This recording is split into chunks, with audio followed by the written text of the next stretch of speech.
The day after my husband's funeral, his brother showed up at my door carrying a contract. "Sign this," he said. "The farm is worthless anyway." That should have been my first warning. For 30 years, my husband had forbidden me from setting foot on that farm. Then he died and left me the keys. His family wanted me to sell it immediately. They were desperate. At the time, I thought they were just being greedy. I had no idea that hidden behind a locked door was a secret worth millions of dollars. And I certainly didn't know that my husband's final gift would expose a betrayal so devastating, it would destroy his own family. 3 weeks later, I unlocked that door. By sunset, everything I thought I knew about my marriage, my family, and my husband's past had been shattered. But the most shocking part wasn't what I found. It was discovering who had spent decades trying to keep it hidden. The lawyer placed a small rusted key in my hand and quietly said, "Your husband wanted you to have the farm." For a moment, I simply stared at him. The farm. After 30 years of marriage, that single word still made me uncomfortable. My husband, Robert, had many secrets, but none bigger than that property. Every month, without fail, he drove there alone. Every birthday, every holiday, every anniversary, the farm somehow found a way into his schedule. Yet he never allowed me to visit, not once, not even for a few minutes. Whenever I asked why, he would smile and change the subject. As the years passed, his refusal became firmer. Eventually, I stopped asking, but I never stopped wondering. Then Robert died. One ordinary Tuesday morning, a heart attack took him before help could arrive. 30 years of marriage ended in less than 30 minutes. The grief nearly destroyed me. For weeks, I barely left the house. Then the lawyer called. That's how I found myself sitting across from him, holding the keys to the one place Robert had hidden from me our entire marriage. At first, I planned to sell it. The property was old, remote, and filled with painful memories. But before signing the papers, curiosity got the better of me. 3 days later, I drove to the farm. The property sat at the end of a dirt road, surrounded by acres of land. The farmhouse looked abandoned. Tall grass covered the yard. The paint was peeling. The barn leaned slightly to one side. Everything felt frozen in time, as if nobody had visited in years. I unlocked the front door and stepped inside. Dust covered most surfaces. Old furniture filled the rooms. At first glance, nothing seemed unusual. Then I noticed a photograph sitting on a shelf. My heart skipped a beat. The picture showed Robert standing beside a woman I had never seen before. She wasn't a relative. She wasn't a friend.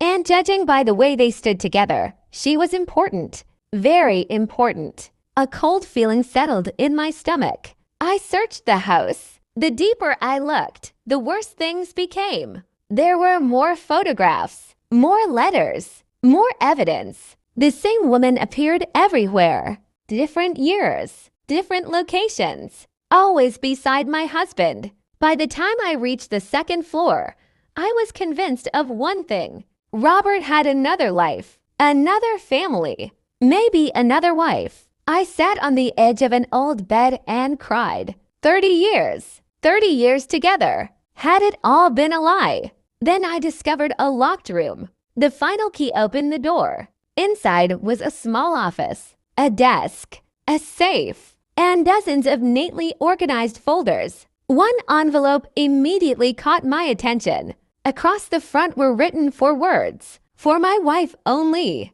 My hands shook as I opened it. Inside was a letter from Robert. The truth hit me like a train. The woman in the photographs wasn't his lover. She was his younger sister, a sister he rarely discussed because of a family tragedy that happened decades earlier. As I continued reading, I learned something even more shocking. Years before I met Robert, his parents had owned several businesses, properties, and investments worth millions. After their deaths, everything was supposed to be divided equally among Robert and his brother, David. But David had other plans. Using forged signatures and fake documents, he secretly transferred assets into his own name.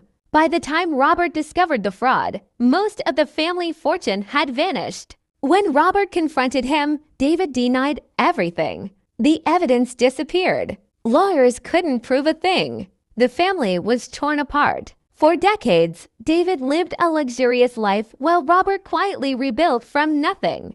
Then I reached the final page. My breath caught in my throat. Robert had spent 25 years gathering proof. Every bank statement, every forged document, every illegal transfer, every piece of evidence. He had hidden everything inside the farm. The property wasn't a secret because he didn't trust me. It was a secret because he trusted no one else. The farm was his insurance policy, and now he was leaving it to me. At the bottom of the letter, Robert wrote one final instruction. If David ever tries to take the farm, you'll know exactly what to do. I stared at the words for several minutes. Then my phone rang. The caller ID displayed David's name, my husband's brother, the man mentioned throughout the letter. I answered. His voice sounded unusually cheerful. He offered condolences, asked how I was doing. Then, less than 2 minutes later, he asked about the farm. My heart sank. He wanted it badly. Suddenly, everything made sense. For weeks after Robert's death, David had repeatedly suggested selling the property. He offered to buy it himself at a very low price. Now I knew why. The evidence was still there, and he was terrified I might find it. I decided not to tell him anything. Instead, I played along. I pretended I knew nothing. I even agreed to discuss selling. Over the next month, David became increasingly confident. He bragged about future plans. He spoke as though the farm already belonged to him. What he didn't know was that every document had already been reviewed by lawyers and investigators. The case was finally ready. 6 weeks later, I invited the entire family to a meeting. David arrived smiling. His wife looked excited. They thought they were about to become wealthy. Instead, they walked into a room filled with attorneys, financial investigators, and law enforcement officers. The smile vanished from David's face. I placed Robert's folder on the table. Then another. Then another. Years of evidence. Thousands of pages. Bank records. Property transfers. Forged signatures. Everything. For the first time in decades, David had nowhere to run. The investigation moved quickly. Properties were seized. Accounts were frozen. Civil lawsuits followed. The fortune David had spent years enjoying began disappearing one asset at a time. The same greed that had destroyed our family finally destroyed him. Months later, I returned to the farm. For the first time, the property felt peaceful. The secrets were gone. The lies were exposed. The truth had finally won. As I prepared to leave, I discovered one final envelope hidden beneath Robert's desk. Inside was a short handwritten note. If you're reading this, you found the truth. I smiled through tears. The next sentence broke my heart. I always wanted to show you the farm. I just needed to make sure it was safe first. I sat quietly for a long time. For 30 years, I believed my husband was hiding something from me. In reality, he was protecting something for me. And because of him, justice finally arrived. Not with anger, not with revenge, but with the truth. And sometimes, the truth is the most powerful revenge of all. The end.